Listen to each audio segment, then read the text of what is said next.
She laughed in my face in front of everyone. Said I'd never catch up to her world. That night, I didn't argue. I just smiled and started running faster than she ever thought I could. Before we dive in, make sure you hit subscribe, smash that like button, and drop a comment if you've ever been underestimated by someone you love. It started at a dinner party. The kind where wine glasses glimmer and everyone's too polished to be real. My wife, Rachel, was radiant, as always. Red dress, perfect posture, a sparkle in her eyes that used to be for me, but lately was for them. The high circle, lawyers, investors, people who spoke in numbers and nodded like their time cost gold. That I was sitting beside her, a simple guy, jeans instead of slacks, calloused hands instead of manicured ones. I run a small construction firm. Nothing fancy, but I built it from dust. While others traded words, I traded effort. But that night, effort wasn't fashionable. Rachel leaned toward her friend, this guy named Ethan, a finance type who wore confidence like a second skin. "See, Ethan," she said, her voice sugar-coated but sharp. "Mark doesn't really fit into these kinds of circles. He's more of a hands-on guy." She giggled. The table followed, and the laughter felt like nails driven into my ribs. That I looked at her, not angry, not humiliated, just quiet. That's what hurt her most later. My silence. Because silence from a man who's been watching, calculating, means something's coming. The evening dragged on. Every laugh, every clink of glass, every little jab disguised as charm. I took it all in. She called it playful teasing, but I saw it for what it was, a test. And that's when I decided I wouldn't fail it. When we got home, she was still glowing from the night, scrolling through photos on her phone. "You just don't get it, Mark," she said, her tone shifting from sweet to superior. "These people are the future. You're comfortable where you are. And that's fine. But don't drag me down with you." Drag her down. I built the ground she walked on. I nodded slowly. "You're right," I said quietly. "Maybe I can't keep up." She smirked, thinking she'd won the argument. Exactly. But in my mind, the race had just started. I didn't sleep that night. I sat in the dark, staring at the faint city lights outside our window. Something burned deep in me. Not anger, not jealousy, resolve. The kind that doesn't make noise. The kind that moves mountains 1 inch at a time. The next morning, while she was sipping her almond latte and browsing luxury retreats, I made a few calls. Old contacts, mentors I hadn't spoken to in years. I asked questions, listened, learned. Rachel thought I was just keeping busy. But in truth, I was building something bigger. Something she wouldn't even see coming. Because when someone you love tells you you're not enough, you either believe them, or you show them who they're really standing next to. And I had no intention of staying beneath her. For the next few weeks, I lived like a man possessed. While Rachel bragged about her charity luncheons and designer contacts, I disappeared early every morning and came home late, covered not in dirt, but in purpose. I started attending business seminars, networking events, and late-night investor meetings. I watched how these people moved, how they talked, what made them respect someone. They didn't care about suits or charm. They cared about power and execution. That was something I could build. I didn't tell Rachel where I went. She didn't ask. She thought it was another one of my projects, something blue-collar, something small. Her ignorance was my advantage. My old friend Henry, a quiet but sharp-minded entrepreneur, connected me with people I never thought I'd sit across from. We started working on a real estate redevelopment deal that had been abandoned for years, a forgotten piece of land that, if done right, could turn into something spectacular. I threw myself into it. Days blurred into nights, calls into contracts, sketches into blueprints. Henry said, "You've got grit, Mark. The city needs that more than another guy in a suit." That line stuck with me. I realized I didn't need to become them. I just had to outwork them. At home, Rachel started noticing the shift. She'd wake up and see me ironing a clean shirt, combing my hair, leaving with purpose. At first, she mocked it, trying to impress the neighborhood. "Honey," She'd tease with that smirk that used to make me melt.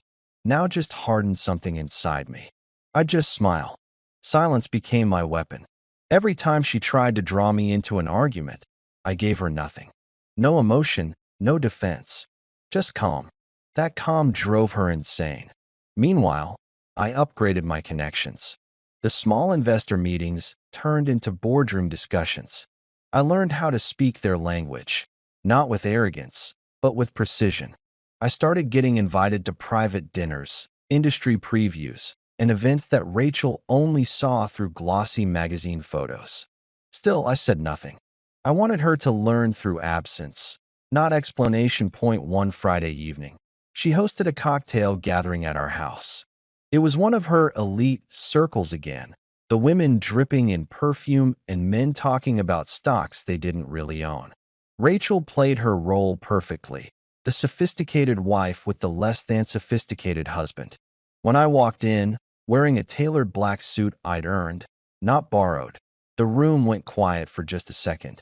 She blinked, maybe surprised, maybe threatened. "Oh, you decided to join us," she said lightly, her hand brushing my arm, but I could feel the tension behind it. "Yes," I said simply. "Thought I'd see what the future looks like." Halfway through the night, I caught her whispering to her friend, thinking I couldn't hear. "He's just trying too hard. Poor guy doesn't realize some worlds aren't for him." They laughed softly, like I was invisible. My blood ran cold, but I didn't flinch. I just smiled and walked over to refill their glasses. "To new beginnings," I said, locking eyes with her for a moment too long. She looked away first. That night, I didn't sleep again. I stood by the window, city lights flickering like distant promises, and decided that I wouldn't just fit into her world. I'd build one she couldn't even enter. From that moment, every deal I made, every person I met, every step I took, was a brick in a new foundation that I became obsessed with excellence, not revenge. But revenge has a funny way of finding you when you're too focused to chase it. Within a month, the redevelopment deal became official. Investors poured in, and my name started circulating among people who once ignored me. I was no longer Rachel's husband. I was Mark Whitman, the guy making things happen. Rachel still hadn't noticed. She was too busy planning her next social climb. She didn't realize that the next summit she wanted to reach already had my name engraved on it. Something big was coming, a night that would flip our roles forever. But for now, I just kept my silence, sharper than any word I could say. The morning of the gala, I woke up before dawn. The air felt charged, like the moment before a storm breaks. It was the biggest night of my career so far, a private, invitation-only event hosted by the city's elite to celebrate innovation and leadership in business. Only a handful of people got in, the kind whose names opened doors. Rachel had no idea it existed. She was busy preparing for another fashion brunch with her high circle, and I didn't say a word. Over breakfast, she sat across from me scrolling through her phone, sipping her green smoothie, barely looking up. "Don't wait up," she said absently. "I'll probably be home late." "Big plans today." I nodded. "Same here." That was the last time I saw her as the person she thought she was. By noon, I was in a conference suite at the Grand Orion Hotel, reviewing the presentation for our new development. The city council members, investors, and top executives were arriving in black cars outside. Henry patted my shoulder, grinning. "You ready, man? This is your night." I was ready. Months of quiet work, long nights, and the steady fire of humiliation had brought me here. The organizers had put my name next to keynote speakers and business leaders. My project was no longer an idea. It was a landmark in progress, something the city was proud of. As evening fell, the ballroom lit up with crystal chandeliers and soft jazz. Men in tuxedos, women in flowing gowns, waiters gliding with trays of champagne. Cameras flashed. Every conversation hummed with money, ambition, and recognition. When I stepped in, the host announced my name, and heads turned. Applause broke out, genuine, not polite. I shook hands with mayors, developers, and investors who once wouldn't have remembered my face. They knew it now. I was no longer the man following behind his wife. I was the man people followed to the table. Midway through the night, I noticed a flicker of movement by the entrance. A familiar figure. Rachel. She wasn't supposed to be there. She wore a glittering dress that screamed for attention, but her expression told another story. Shock, curiosity, maybe even panic. She'd heard about the event through her circle and, I guessed, assumed it was another party she deserved to attend. But this wasn't her world anymore. This was mine that I didn't go to her. I let her watch. I kept talking with executives, laughing easily, showing the same calm she once mocked. I saw her hovering near the crowd, trying to catch someone's eye, but nobody recognized her. She wasn't on the guest list, just another face at the door.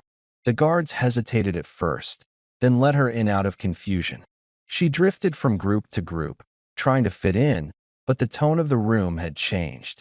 The people she used to impress now turned politely away. When our project was announced as the highlight of the evening, the host invited me to the stage. "Ladies and gentlemen," he said, "please welcome one of the most promising developers reshaping our city, Mark Whitman." Applause filled the hall. Rachel froze, her eyes wide. I stepped up, adjusting the microphone, scanning the crowd until I found her face. For a second, we locked eyes, her confusion meeting my quiet certainty. I didn't need words that I spoke about vision, perseverance, and building something from the ground up. I talked about how real success isn't born in bright rooms, but in silence, when nobody believes in you. Every line hit her like a reflection she didn't want to see. The applause afterward was thunderous. Cameras flashed. I saw her mouth something. Maybe disbelief, maybe regret. She tried to approach me after, but people surrounded me, shaking my hand, taking photos, congratulating me. I was carried away by a sea of attention she could no longer command. An hour later, I stepped outside for air.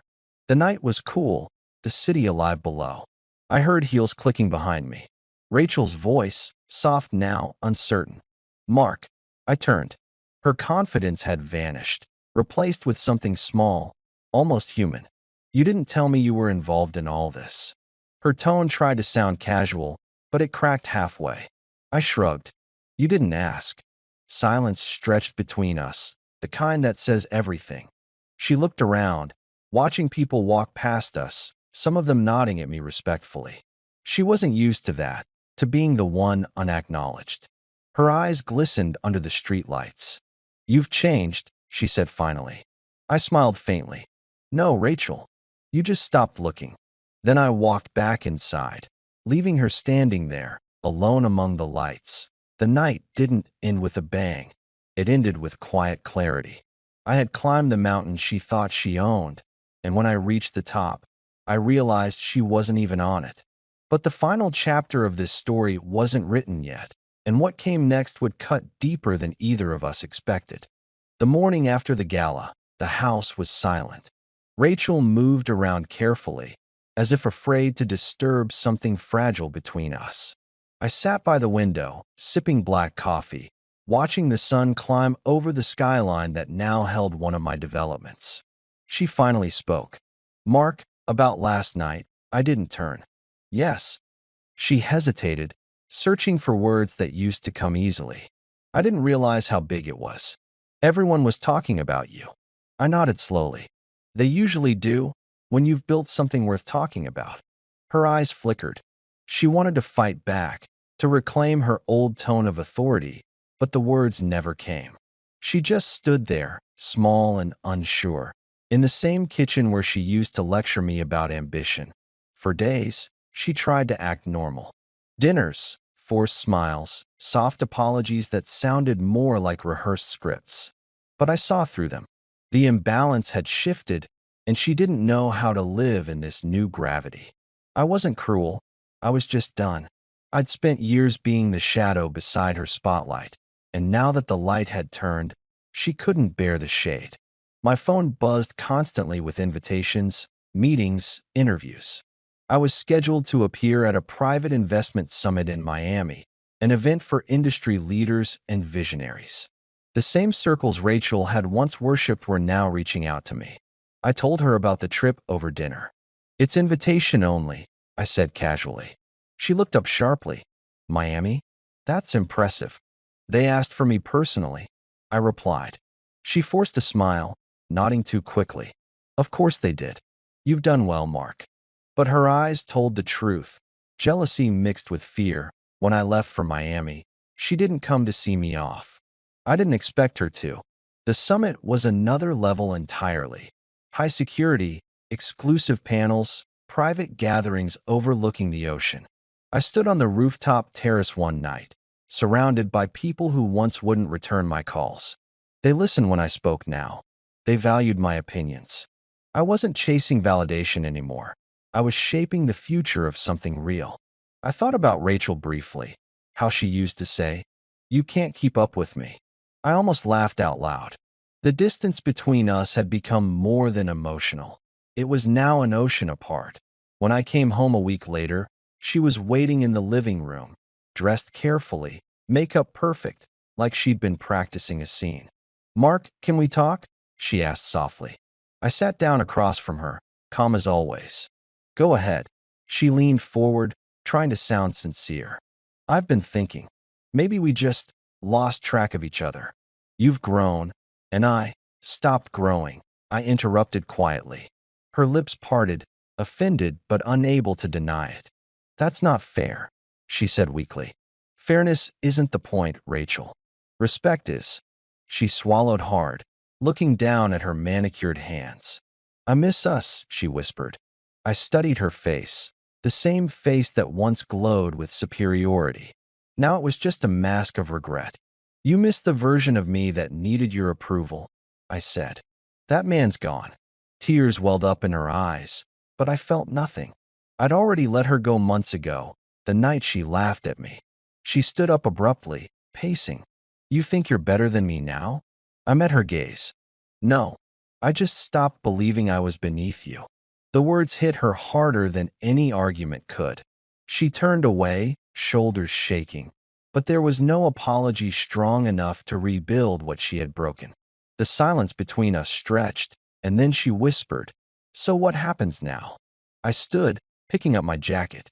"Now? I keep moving forward. You can try to catch up." I walked out that night without slamming the door, without anger. Just finality. The cool night air felt cleaner than it had in years. I drove to the city, straight to a celebration dinner with my partners. The restaurant glowed with soft gold light, laughter echoing from every corner. When I entered, they greeted me with genuine warmth. No one saw me as the husband of Rachel. I was the name on the deal, the man who turned silence into success. Later, as I looked around the table, at the people who believed in what we were building, I realized that revenge had never been the goal. Growth was. The humiliation, the doubt, the mockery, it had all been fuel. Rachel had been right about one thing. She couldn't keep up. But not because I wasn't fast enough. Because she'd been running in circles while I was climbing. Weeks passed, and word spread through her social circle. They talked about me at their dinners now, not her. She tried attending a few events, but found her name no longer opened doors. People smiled politely, then drifted away. She faded quietly into the background, the same way I once had. Karma doesn't announce itself. It just walks in wearing your old shoes. One evening, I saw her by chance at a charity auction. She was standing near the back, unnoticed. Our eyes met for a brief second. She looked down immediately. There was no anger left in me, only understanding. Some lessons in life come too late to fix anything. I turned back to the stage, raised my glass, and smiled. Success isn't about proving someone wrong. It's about becoming someone even you didn't know you could be. And as the lights dimmed and applause filled the room, I realized the truth. The best revenge is never shouted. It's lived. If you've ever been underestimated, laughed at, or told you couldn't keep up, remember this. Silence and focus can turn any wound into power. Don't fight back with words. Build. Rise. And when they finally notice, let your success do the talking. Thanks for listening. If this story hit home for you, don't forget to subscribe, leave a like, and share your thoughts in the comments. Your next chapter might start today.